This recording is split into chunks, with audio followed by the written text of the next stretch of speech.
ఆ time bank లాకర్లలో ఉన్నట్టే ప్రతి ఒక్క టైం. దాన్ని మనం ఎంత వాడుకుంటే అది మన సొంతం, మిగతాదంతా ప్రతి మనిషికి ఫర్ ఎగ్జాంపుల్ 24 గంటలు అనుకుందాం, కానీ మేధావులకు ఎక్కువ ఉంటుంది టైం.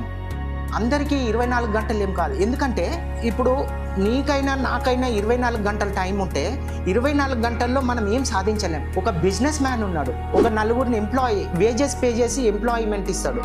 ఆ నలుగురు సమయం కూడా అతనిదే. సో అలాంటప్పుడు అతనికి ఈ విల్ హ్యావ్ మచ్ టైం కదా. 24 గంటల కంటే ఈ నలుగురు టైం కూడా ఆయనకు యాడ్ అవుతుంది.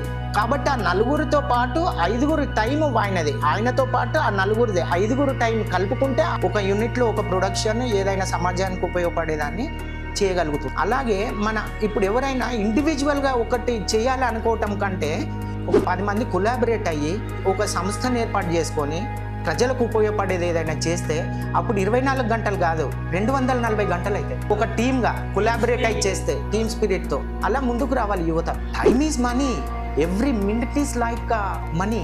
మనం వేస్ట్ చేసిన కొద్దీ మనం డబ్బులు వేస్ట్ చేసుకున్నట్టే. సో ఆ టైమే డబ్బు అనుకుంటే ఆ టైంని వాడుకోగలిగితే మనం డెవలప్ అవుతూ మన చుట్టూ ఉన్న 10 మందికి కూడా ఉపయోగపడుతూ వాళ్ళని కూడా డెవలప్ చేయగలుగుతాం.